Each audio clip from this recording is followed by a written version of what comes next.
Assalamualaikum warahmatullahi wabarakatuh. Hai anak-anak sahabat SD, sudah siap dan semangat ya untuk belajar bersama Pak Purwana? Kali ini kita akan belajar tematik kelas 5, tema 6, panas dan perpindahannya.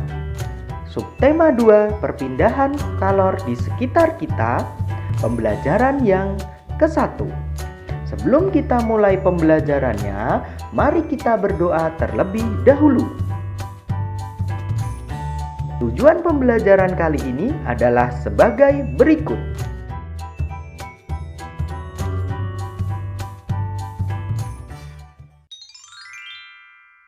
Anak-anak sahabat SD, pernahkah kamu membantu atau melihat ibumu yang sedang memasak?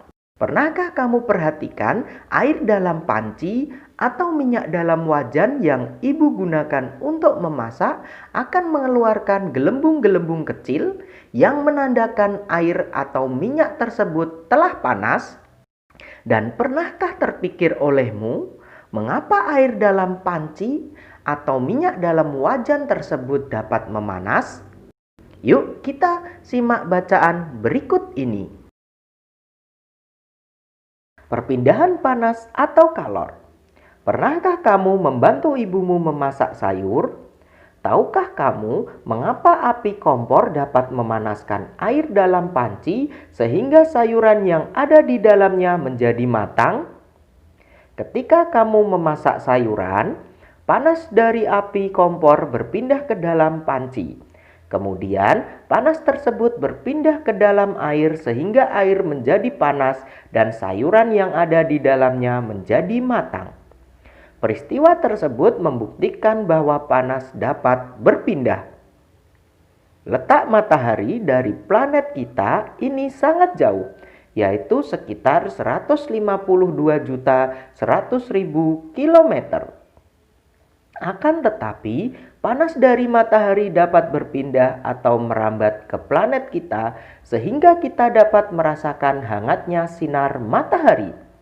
Andai saja panas matahari tidak dapat berpindah ke bumi, dapatkah kamu membayangkan bagaimana keadaan bumi kita ini? Panas berpindah dari benda yang bersuhu tinggi ke benda yang bersuhu lebih rendah. Bagaimana panas dapat berpindah? Panas dapat berpindah melalui 3 cara, yaitu konduksi, konveksi, dan radiasi. Konduksi adalah cara perpindahan panas melalui zat perantara seperti benda padat.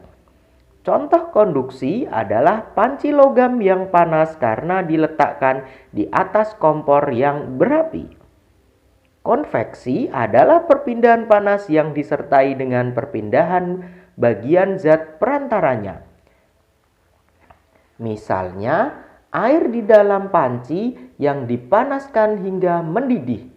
Sedangkan radiasi adalah cara perpindahan panas dengan pancaran yang tidak membutuhkan zat perantara. Peristiwa radiasi yang terjadi sehari-hari adalah sinar matahari yang sampai ke bumi dan menghangatkan udara serta makhluk hidup di bumi. Sekarang, mari kita cari dan tentukan hal-hal penting dari tiap paragraf bacaan tersebut. Paragraf 1. Hal-hal penting. Api kompor dapat memanaskan air dan sayuran di dalam panci. Panas dari api kompor berpindah ke dalam panci.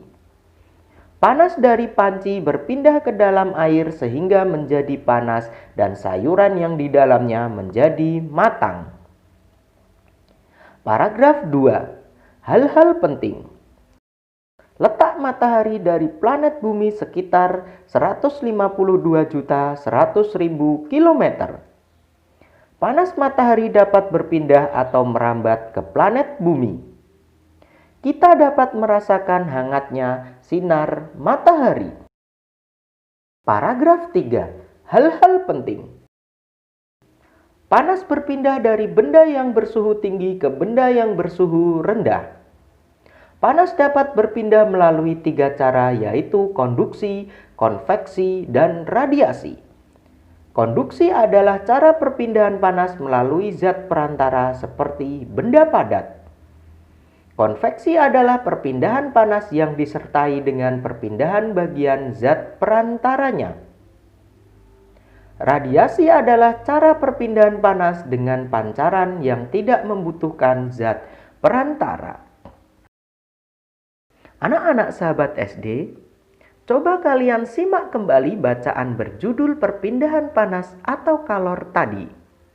Dalam bacaan tersebut, kita dapat menemukan kata-kata yang dicetak tebal dan juga miring. Kata-kata tersebut bisa kita sebut dengan kata kunci pada paragraf. Sekarang, coba kalian tuliskan kata-kata tersebut, kemudian buatlah kalimat dengan kata-kata tersebut. Namun sebelum itu, mari kita cari tahu arti dari kata-kata tersebut. Api. Arti kata: panas dan cahaya yang berasal dari suatu yang terbakar. Panas. Arti kata: terasa seperti terbakar atau terasa dekat dengan api. Berpindah. Artinya beralih atau beranjak ke tempat lain.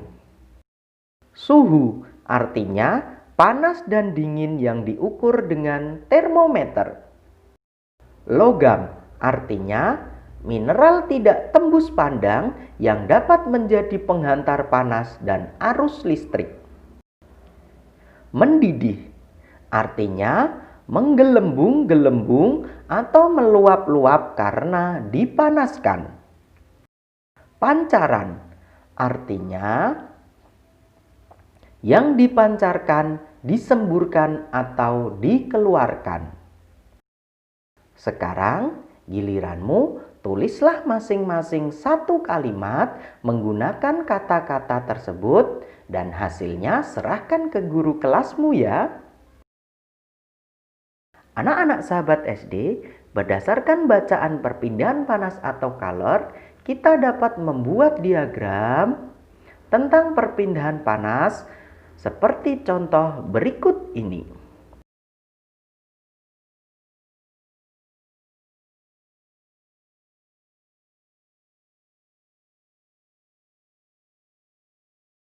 Anak-anak sahabat SD, pada bacaan di awal tadi yang berjudul perpindahan panas atau kalor, kita ketahui cara perpindahan panas ada 3, yaitu konduksi, konveksi, dan radiasi.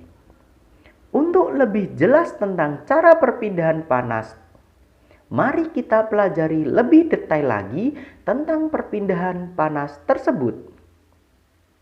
Mari kita baca bersama bacaan berikut ini. Perpindahan kalor secara konduksi. Perpindahan kalor secara konduksi disebut juga perpindahan kalor secara hantaran, yaitu perpindahan kalor tanpa memindahkan zat perantaranya. Pada peristiwa perpindahan kalor secara konduksi, yang berpindah hanya energi kalornya saja. Umumnya, perpindahan kalor secara konduksi terjadi pada zat padat. Agar kamu lebih mudah memahami peristiwa konduksi, mari kita lakukan kegiatan ini. Peristiwa konduksi dapat diumpamakan dengan kegiatan memindahkan buku secara estafet yang dilakukan oleh kamu dan teman-temanmu. Buku yang dipindahkan secara estafet kita umpamakan sebagai kalor dan orang yang memindahkannya sebagai zat perantaranya. Ketika kamu dan teman-temanmu memindahkan buku secara estafet, yang berpindah hanya buku itu saja. Sedangkan kamu dan temanmu sebagai perantara tetap diam di tempat, tidak berpindah. Begitu pula dengan perpindahan secara konduksi. Hanya kalor yang berpindah, zat perantaranya tetap. Saat kamu membuat teh, dan memegang salah satu ujung sendok yang dimasukkan ke dalam air panas, apa yang terjadi? Lama-kelamaan, ujung sendok yang kamu pegang juga akan terasa panas. Peristiwa tersebut merupakan salah satu contoh perpindahan kalor secara konduksi. Pada perpindahan kalor secara konduksi, kalor akan berpindah dari benda bersuhu tinggi menuju benda yang bersuhu lebih rendah.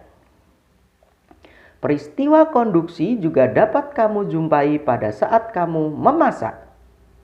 Pada saat kamu menggoreng, ujung spatula yang kamu pegang akan terasa panas, walaupun ujungnya tidak bersentuhan dengan api kompor. Setrika listrik merupakan alat yang cara kerjanya menggunakan prinsip perpindahan panas secara konduksi.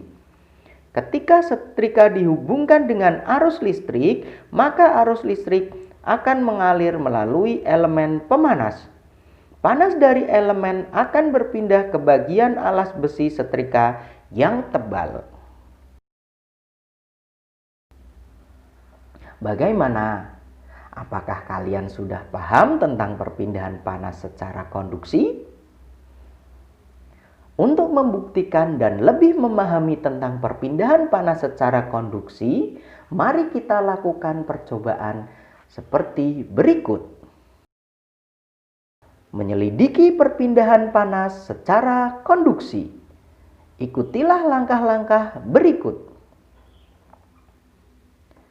Siapkan alat dan bahan, yaitu sebuah sendok dari logam, 200 ml air hangat, sebuah gelas kaca bening.